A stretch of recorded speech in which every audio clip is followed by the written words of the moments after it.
The rain fell in relentless sheets, drumming against the small house as if trying to force its way inside.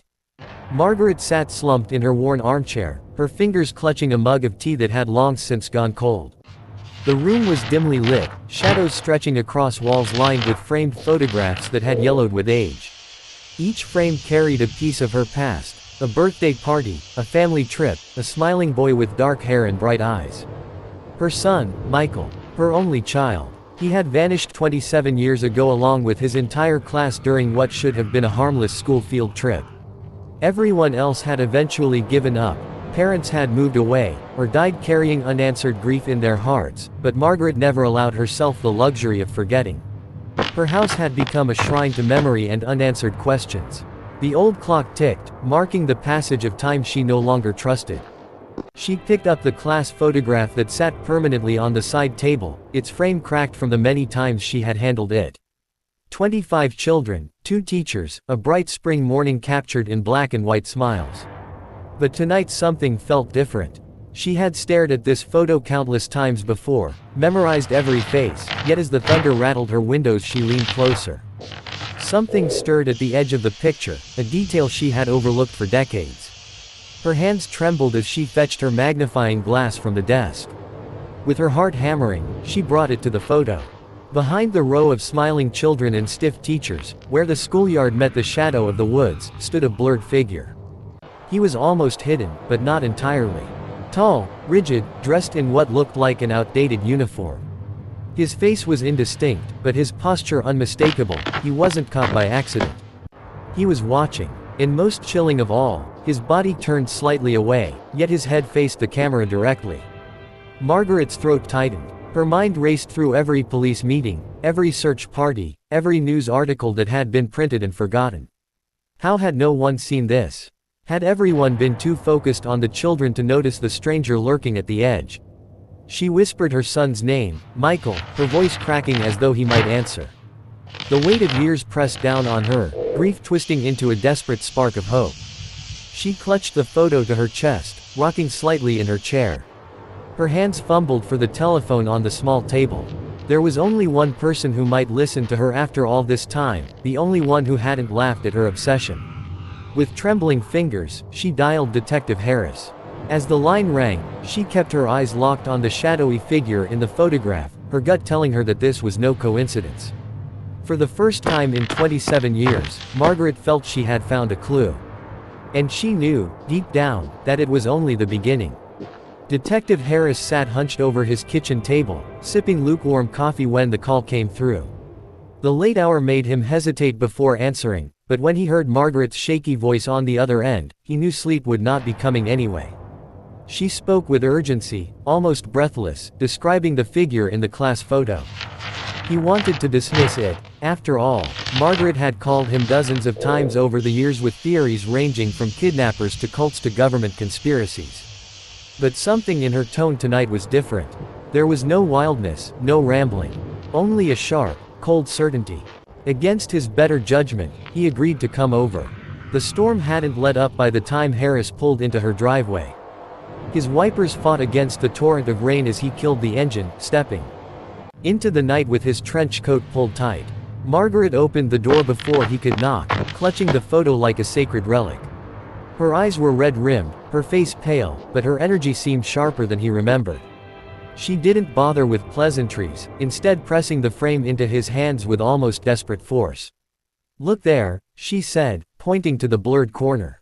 Harris adjusted his glasses and leaned close under the dim lamplight. At first, he saw nothing unusual. Just trees, shadows, the faint blur of movement from the old camera. But as his eyes settled, his stomach gave a small twist. Yes, there was something. A figure, faint but undeniable, standing unnaturally still. His features were indistinct, but Harris felt uneasy. It wasn't just that someone was there, it was the way the head turned toward the lens, as though aware the photo would be studied. He cleared his throat, buying time. That could be anything. A trick of light. An old janitor. Someone walking by. Margaret's voice cracked, fierce and trembling. "No. Don't you dare tell me it's nothing. I've stared at this picture for almost 3 decades. That man doesn't belong. And if he was there, then he knows something about what happened."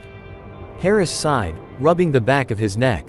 His instinct screamed to dismiss it, to save himself the inevitable ridicule from his colleagues if word got out he was still entertaining this case.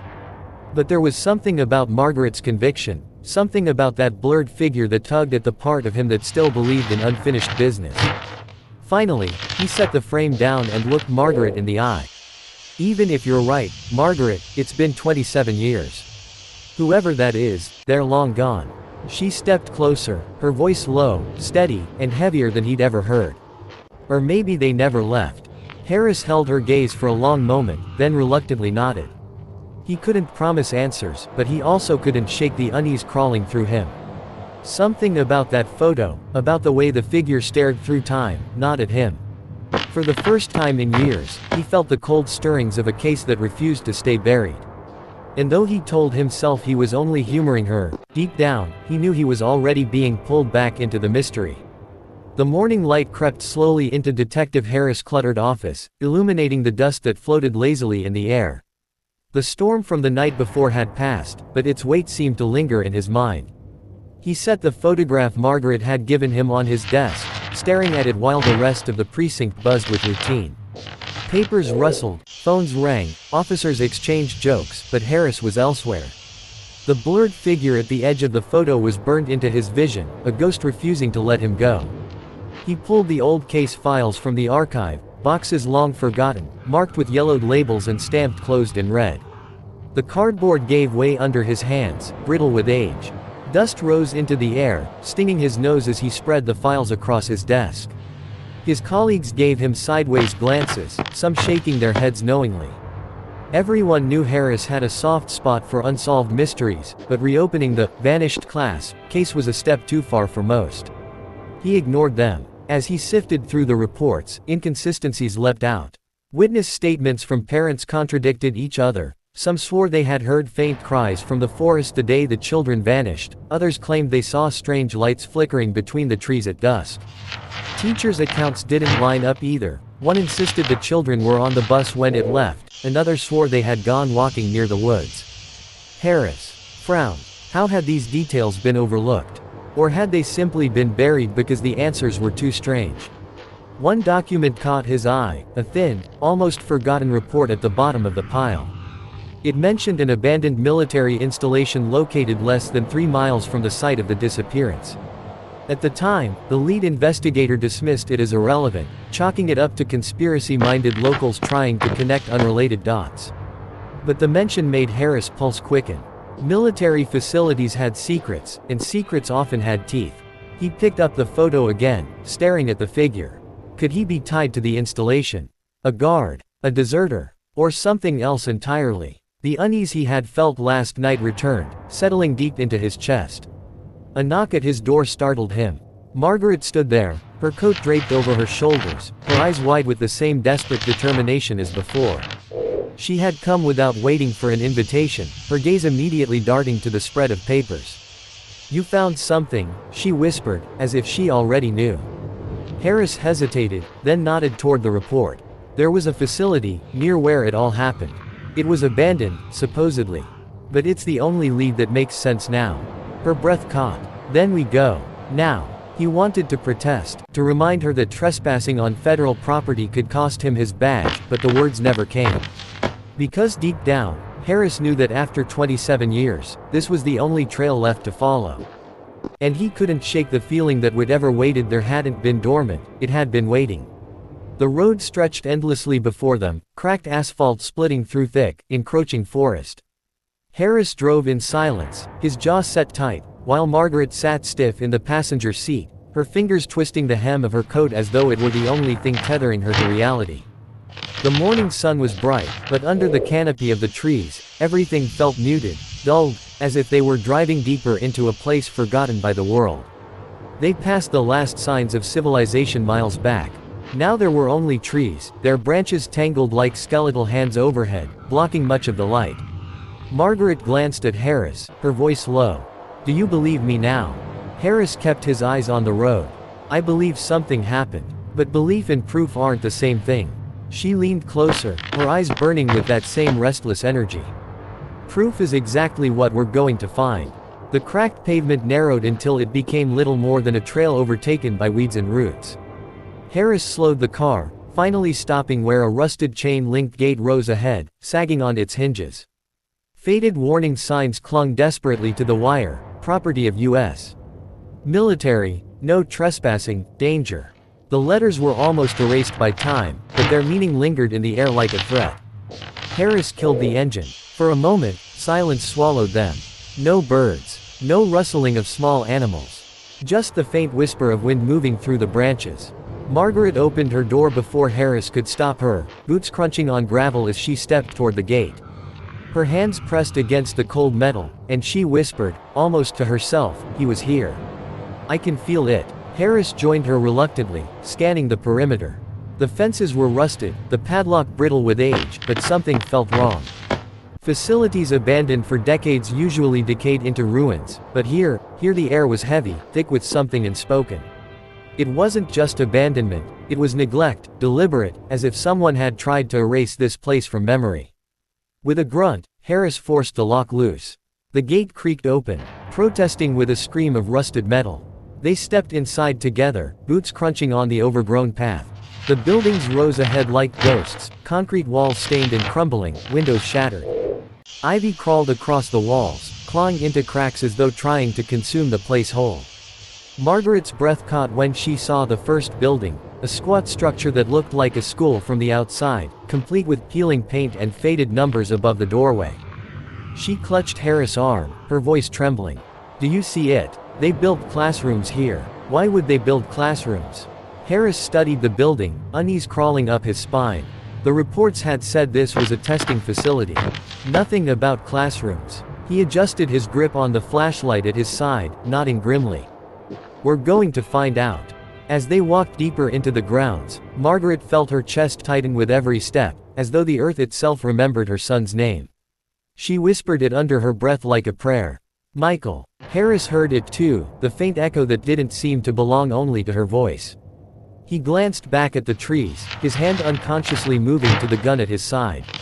For the first time, he admitted to himself what he would never say out loud: this place wasn't just abandoned.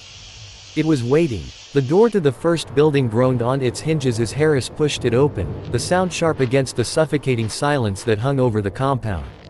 The air inside was stale, heavy with the scent of mildew and rust, like something left sealed too long.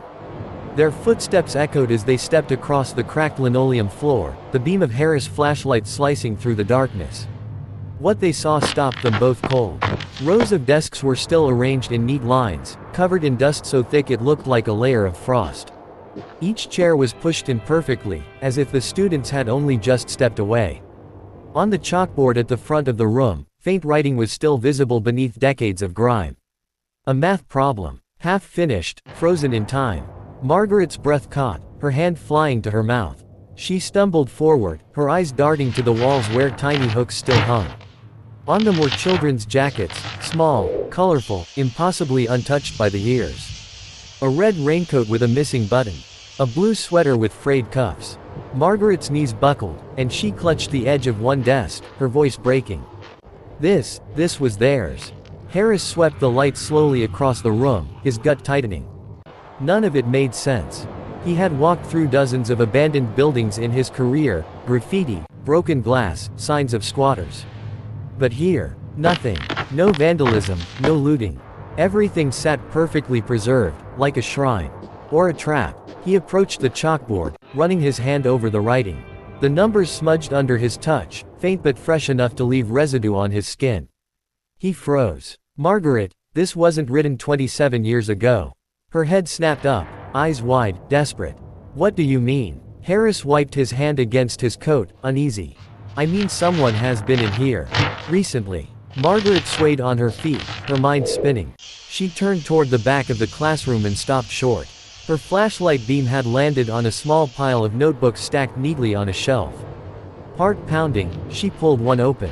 The paper inside was yellowed, yes, but the last page was different. A child's handwriting scrawled in uneven pencil strokes: "We can't leave.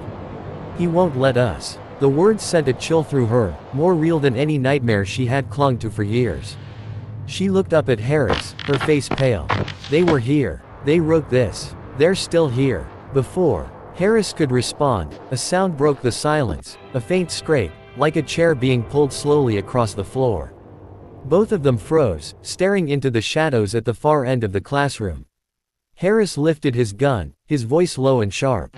"Who's there?" No answer came, only the steady creak of something shifting in the dark, as though the classroom wasn't as empty as it appeared. Margaret's grip on the notebook tightened, her heart hammering with both fear and a terrible, fragile hope. For the first time since stepping onto the grounds, Harris truly understood, this wasn't just an investigation. Whatever had happened here 27 years ago wasn't finished. The sound of that scraping chair echoed far longer than it should have, bouncing unnaturally off the walls until it seemed to come from everywhere at once. Harris gripped his flashlight tighter, sweeping its beam across the rows of desks, but the light found nothing, no figure, no movement, only dust motes dancing in the air. Margaret stood frozen, clutching the notebook to her chest, her knuckles white. "Stay behind me," Harris muttered, his voice taut. He moved slowly toward the back of the classroom, every nerve in his body coiled like a spring. When his light struck the far corner, he expected to see another desk, maybe a fallen chair. But instead, he found a second door. It was different from the others, reinforced metal, industrial hinges, and stenciled in faded paint across its surface was one word: restricted. Margaret stepped up beside him, her breath shallow. This wasn't on the blueprints, was it? Harris shook his head. He'd reviewed the old facility plans years ago when the case was fresh, and nothing about hidden rooms or restricted areas had ever been mentioned. His pulse quickened as he reached out, brushing his fingers over the cold metal surface. The door was dustless, cleaner than the rest of the room, as if it had been opened recently. He tried the handle. It resisted at first, but with a sharp pull, the lock gave way. The heavy door creaked open, releasing a rush of air that smelled of rust, ozone, and something faintly chemical. Margaret recoiled at the scent, her instinct screaming, but Harris pushed forward, sweeping the flashlight beam into the darkness beyond. The room was larger than he expected, stretching far underground. Thick cables and wires crisscrossed the floor like veins, snaking into banks of outdated machines. Towers of monitors lined the walls, their screens dark but not dead. Faint static hummed across a few, flickering weakly as though struggling to hold on after years of disuse. Margaret stepped in slowly, her eyes darting from one machine to another. "What is this place?" she whispered, her voice reverent and horrified all at once. Harris moved closer to the control panels, running his hand along a layer of dust. His light fell on a clipboard hanging by one of the machines. The paper was brittle, edges curled, but the handwriting was clear. Lines of data, notes scribbled in hurried scrawl. At the bottom was a chilling phrase: subject retention stable. Class maintained. Margaret's knees nearly gave out. She pressed her hand against the wall for support, tears blurring her vision. Class maintained. Harris, what does that mean? Before he could answer, the machine stirred to life with a sudden groan, lights flickering, wires humming. The monitors blinked, one by one, until a row of screens glowed faintly. Static gave way to distorted images. Harris froze, every hair on his neck rising. On the screens, faces appeared, children's faces. Dozens of them. They were seated in rows, motionless, their expressions blank. Their eyes were wide but vacant, staring forward as though trapped in some eternal classroom. Margaret dropped the notebook, a sob tearing from her throat. "No, oh my God. That's them. That's my son, Michael. That's my baby." Harris pulled her back instinctively, his voice rough. "Margaret, wait, this could be a recording." But even as he said it, one child's lips began to move. A faint whisper crackled through the speakers overhead, distorted yet chillingly alive. "Help us." Margaret's scream echoed through the chamber as Harris' grip tightened. For the first time in his long career, the detective knew he had stepped into something far beyond the realm of police work. The whisper seemed to seep through the very walls, carried on a low hum from the machines. Harris' heart thudded in his chest, every instinct screaming at him to get Margaret out of there. But she was already pulling against his grip, reaching for the monitors with desperate, trembling hands. "Michael, I see you, baby, I see you." On one of the flickering screens, a boy's pale face leaned closer. His eyes, unchanged by time, still the eyes of an 11-year-old, locked onto Margaret's. His mouth moved again, but the words were distorted, swallowed by static. Margaret pressed her palm against the glass as though she could break through sheer willpower. "Talk to me, sweetheart. Please." The air shifted suddenly, colder, heavier, as though the entire facility had exhaled at once. The monitors flickered violently, static surging before stabilizing again. Harris swung his flashlight toward the far side of the room, every nerve alert. That's when he heard it, footsteps. Slow, deliberate, echoing against concrete. From the shadows beyond the monitors, a figure emerged. Margaret's breath caught in her throat as her eyes widened in recognition. Even blurred by darkness, she knew him, the man from the class photograph. The same posture, the same outdated uniform. Unchanged. 27 years had passed, yet he stood before them as if not a day had touched him. He didn't speak at first. He simply watched, his expression unreadable, eyes like two shards of cold glass. When he finally did, his voice was not loud but carried with unnatural weight, resonating through the chamber like it belonged to the walls as much as to him. They were never meant to leave. Margaret recoiled as though struck. "What did you do to them?" she demanded, her voice breaking. "What have you done to my son?" The man stepped closer, his boots clicking against the concrete in measured rhythm. He gestured faintly to the monitors, his expression calm, almost clinical. "They are safe here. Preserved. The world outside was not meant for them." Harris raised his gun, though his hands trembled. "Safe. You've stolen their lives. Look at them. They're prisoners." The man tilted his head slightly, studying Harris with detached curiosity. "Prisoners. No. Subjects. They were chosen." Margaret's tears spilled freely, her body shaking. She pounded the monitor with her fist, screaming, "He's a child. He's not a subject, he's my son." For the first time, the figure's expression shifted. A faint smile tugged at his lips, cold and joyless. He leaned forward, his gaze settling on Margaret with a weight that pinned her where she stood. "Would you still call him your son?" he asked slowly, "if he is no longer truly human?"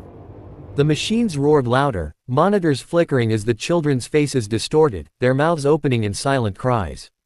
The air itself vibrated with their whispers, overlapping, filling the room in a chorus of despair.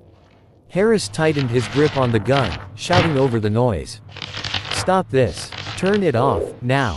The figure did not flinch. Instead, he raised one hand, and the screams pulsed brighter, almost blinding.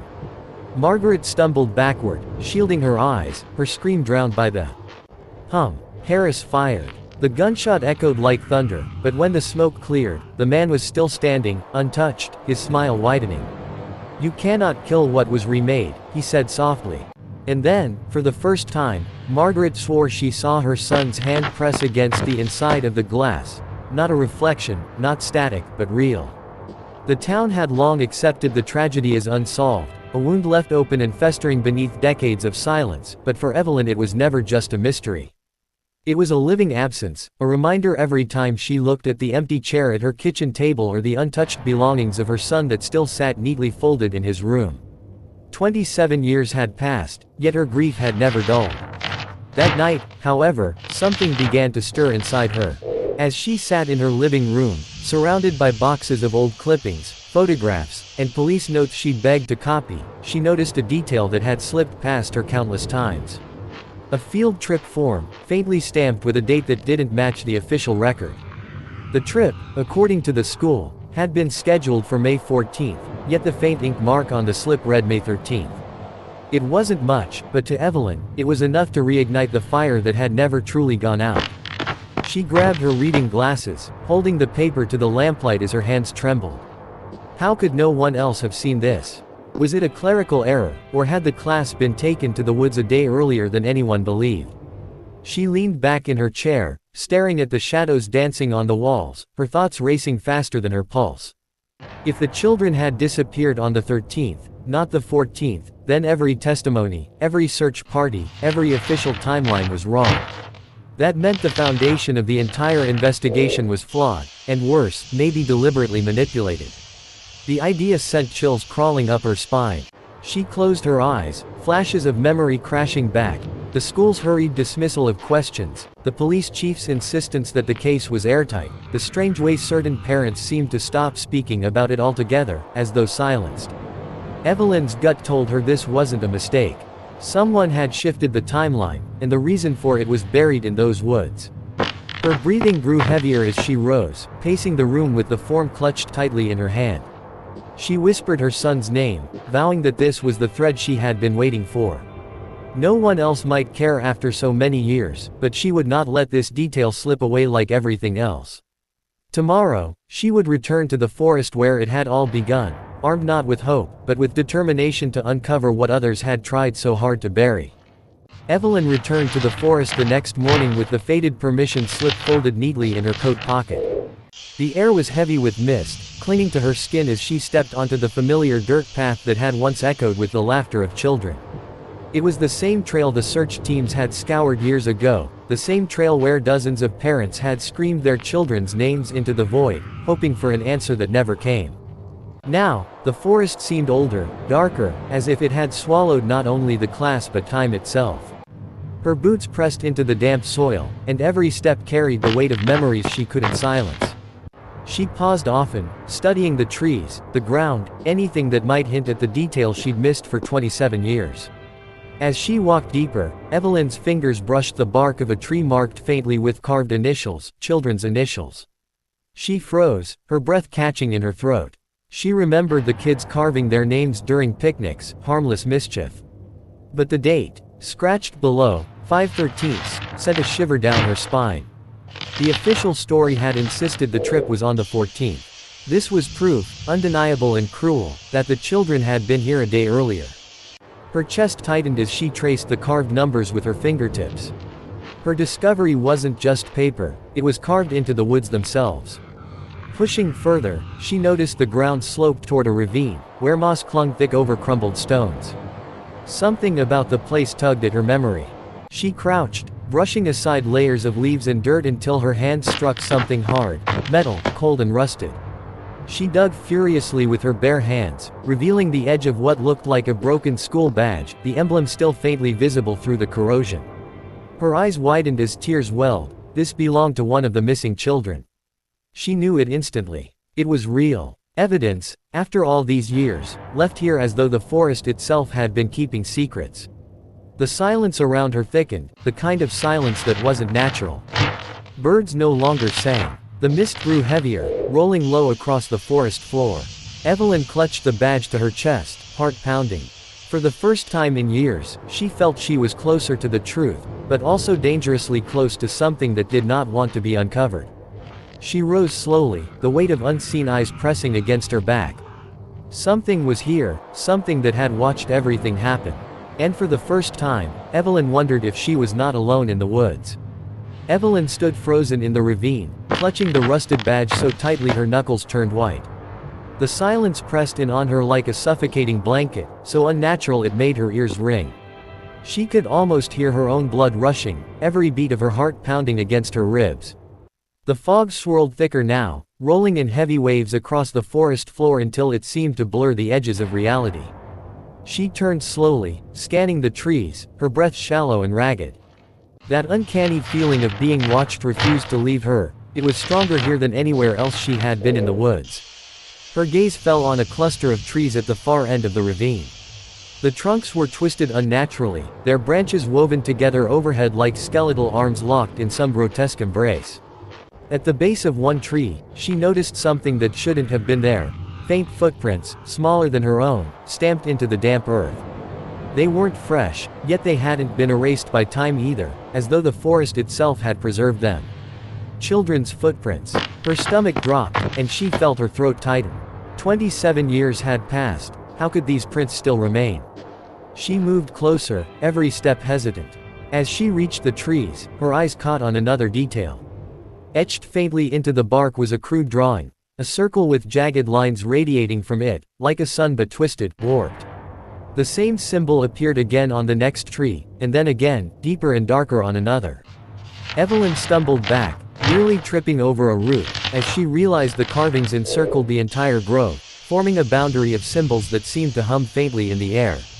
She pressed her hand against one of them, and a strange chill shot up her arm, numbing her fingers.